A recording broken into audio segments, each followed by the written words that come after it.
Hey, good morning. It's Beth Stowers, and my house is very quiet right now. My kids are gone. My daughter's at her best friend's house playing princesses and having fun.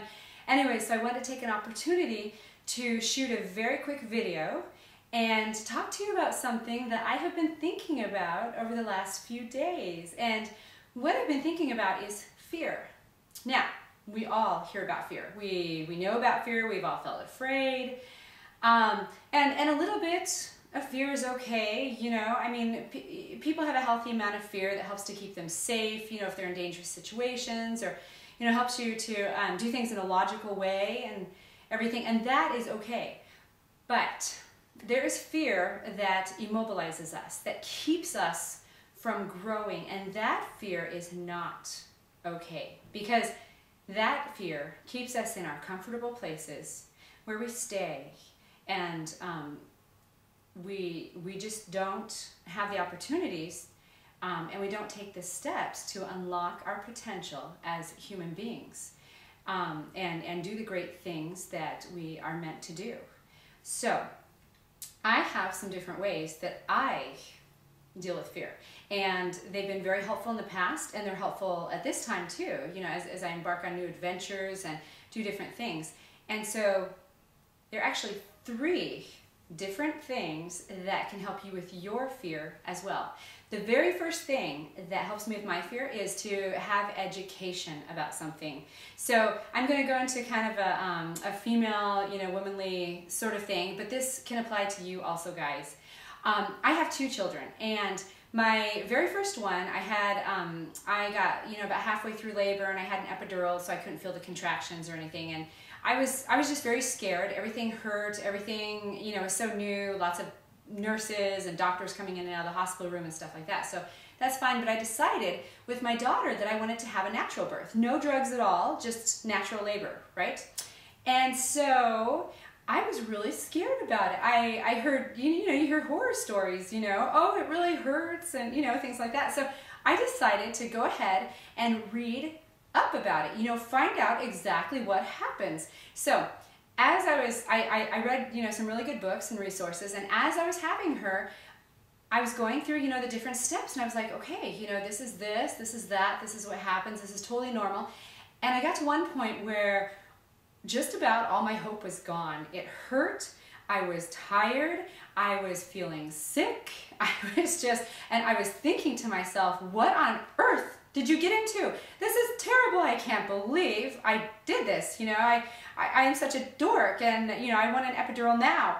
But then a physiological thing, you know, happened with my body, and I remembered reading about that in the book, and I knew at that point that I was so close to you know, being able to deliver her, and that helped me just hang on, you know, a few more minutes, you know, just it's coming. And that helped me, that led a lot to my success with having her. That, you know, great support, I had a doula, you know, stuff like that, but that was one thing that really just kept me in the game and helped to keep me focused. The same thing can apply to, you know, network marketing, growing your business, making money online, or just, you know, deciding to get healthier, deciding to redecorate your house, anything. Those kinds of things require good education. You can get some free information about things, some things you have to pay for, but education will help you overcome your fears of how to do things and what to expect, and it'll help you move along smoothly towards your goals. So that's the first thing about fear. The second thing I learned as a bus driver. While I was in college, I was a bus driver, and it was great. A perfect job for, you know, a college student, part-time, good hours. Anyways, one thing that they taught us as we were training, they taught us to look ahead at, you know, things and figure out how we would react, you know. Like I'm driving down the highway, and my instructor would say, okay, imagine that there's a car rolling towards you, what are you going to do? So in my mind, you know, I would think, okay, what will I do? And, you know, how will I react, and, you know, stuff like that. But it became a habit with me, and I started thinking about life that way. And things are good. So when I'm afraid of something, I think about the worst case scenario. You know, what could possibly go wrong? And I play it out in my mind. Okay, this and this could happen, this and this could happen. Okay, am I okay with that? Yes. If the answer is yes, and it usually is, because we can handle things, you know, as humans, and we have those capacities to do so. But then, you know, I just go for it. And then I know, okay, well, maybe this will happen, and it usually, well, it really never does. It's just, you know, worst case scenario. But so that helps. You know, imagine the worst thing that could happen, and ask yourself, you know, look ahead to the future, ask yourself how you'll react to things and if you can handle it. Okay, so the very last thing is, in, you know, thinking about how to combat fear.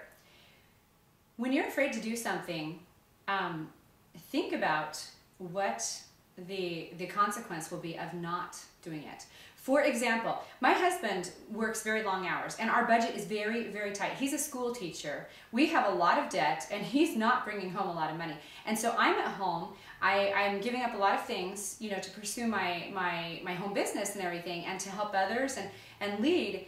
But it's not a comfortable thing. But one thing that keeps us both going is that we know if we do not take the steps right now and work hard to become, you know, financially free, you know, emotionally free, whatever, we know that the consequences of that is our budget will continue to stay tight.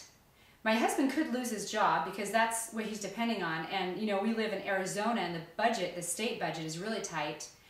So we can't depend on that. Okay, so tight budget, losing job, you know, debt gets higher and higher.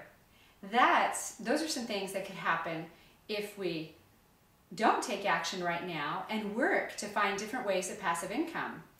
Doing a home business, working in direct sales is one way that I am working to create passive income, and we have, you know, a few other things that we're doing in order to do that. So as you think about your fears, you know you can do things. You can take action. You can step outside your comfort zone, and you can unlock your potential and become the great human being with a great purpose that you are destined for. You can do it. Think of those three things think about the fear that holds you back, and use those three tools. Get education.